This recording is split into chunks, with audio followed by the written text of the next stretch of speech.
What happens when a billionaire forces his son to marry a beggar and is shocked when he finds out? Witness this unbelievable true inspired story right here on Behind the Door.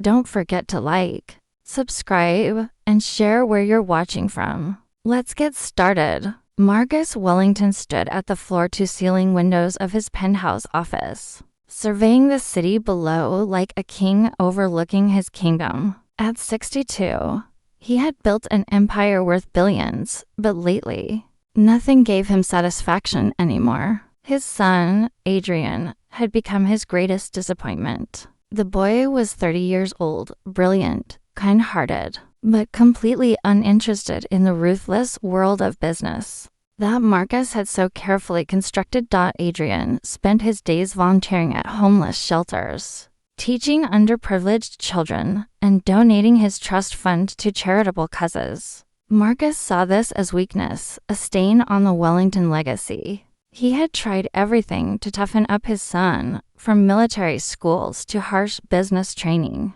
but nothing worked. Adrian remained stubbornly compassionate, disgustingly humble. One morning, Marcus had an idea that would teach his son the ultimate lesson about the harsh realities of life. He would force Adrian to marry someone completely beneath their status. Someone so unsuitable that Adrian would finally understand why social hierarchy mattered, why money and power were the only things worth pursuing in this world. Marcus hired private investigators to find the perfect candidate. They returned with files on several homeless women, but one caught his attention. Her name was Elena, a 28-year-old woman who spent her days begging near the financial district. She was quiet, kept to herself, and seemed utterly broken by life. Perfect, Marcus thought. This marriage would humiliate Adrian, show him how foolish his bleeding heart really was, and perhaps finally make him appreciate the privileged life he had been given. Marcus called Adrian into his office and delivered the ultimatum: marry this beggar woman, or be completely cut off from the family fortune and the Wellington name. Adrian stared at his father in disbelief, unable to comprehend such cruelty. But Marcus was unmoved. He had made similar ruthless decisions in business countless times. This was just another transaction. With a heavy heart and tears in his eyes, Adrian agreed. Not because he cared about the money, but because he hoped that somehow, by going through with this madness, he might still reach the father he once knew. The man who had read him bedtime stories as a child before wealth had corrupted his soul completely. The wedding was arranged quickly and quietly. Marcus wanted no publicity, no scandal, just a simple courthouse ceremony with minimal witnesses. When Elena arrived, escorted by Marcus's security team, she looked terrified. Her clothes were donated items, clean but worn. Her hands trembled as she signed the marriage certificate. Adrian looked at her with genuine kindness in his eyes, whispering that everything would be okay, that he would never hurt her. After the ceremony, Marcus felt triumphant. His plan was working perfectly. He had arranged for Adrian and Elena to live in a modest apartment far from the Wellington estate, giving them just enough money to survive. He wanted Adrian to experience the struggle, the humiliation, the reality of life without privilege. But then something unexpected happened. Adrian didn't complain. He didn't come crawling back begging for forgiveness. Instead, he seemed genuinely happy. He got a regular job teaching at a community college. He came home every evening to cook dinner with Elena. Neighbors reported seeing them laughing together, taking walks in the park, living a simple but seemingly content life. 3 months passed. Marcus's investigators brought him regular reports, but nothing made sense. Adrian wasn't suffering. He wasn't learning his lesson.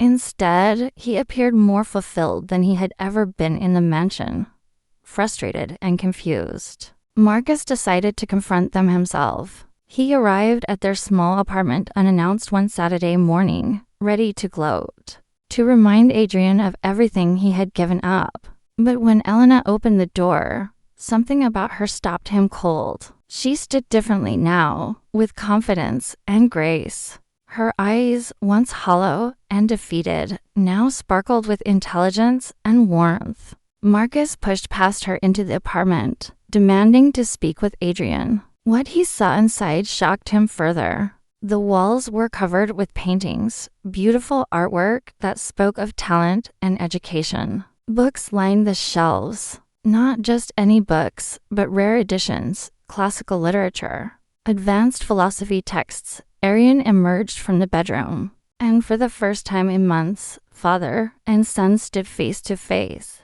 Marcus was about to launch into his prepared speech, when Elena placed a gentle hand on Adrian's shoulder and spoke.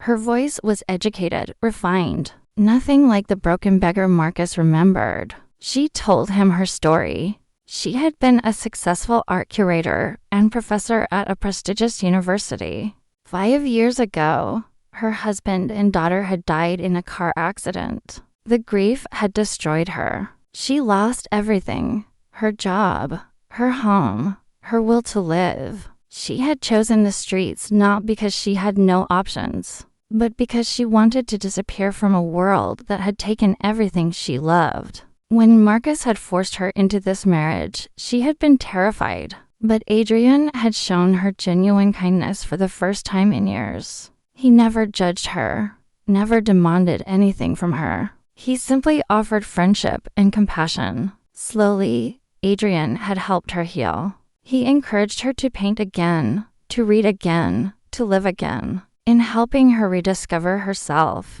Adrian had found something he had been searching for his entire life: purpose, real connection, genuine love. Elena looked directly at Marcus with eyes full of quiet strength. She told him that she had recently been offered her old position back at the university, with full tenure. Several galleries wanted to showcase her new artwork. She was being courted by museums across the country. The beggar he had chosen to humiliate his son was actually worth millions in her own right. Not in inheritance or luck, but in talent, education, and genuine human value. Marcus stood frozen, his entire worldview crumbling around him. He had spent his whole life believing that wealth and power were the only measures of worth. He had judged this woman as worthless based on her circumstances, never considering her story, her humanity, her intrinsic value. Adrian stepped forward and spoke softly to his father. He explained that the greatest lesson he had learned from this experience wasn't about money or status. It was that every person has worth, that kindness opens doors wealth cannot, and that the richest life isn't measured by bank accounts, but by the love we give and receive. Marcus looked at his son, truly seeing him for the first time. The tears that fell from the old billionaire's eyes that morning were the first genuine tears he had shed in decades. He realized that in trying to teach his son a lesson about the harsh realities of life, he had instead learned the hardest lesson of all, that he had been the poor one all along, poverty-stricken in the ways that truly mattered. Sometimes the greatest wealth is found in the most unexpected places, and sometimes those we judge as having nothing are actually the ones who can teach us everything about what it means to be truly rich. If this story touched your heart, hit that like button and subscribe to Behind the Door for more incredible stories. Share with us in the comments what lesson you learned today. Until next time, remember that everyone you meet has a story worth knowing.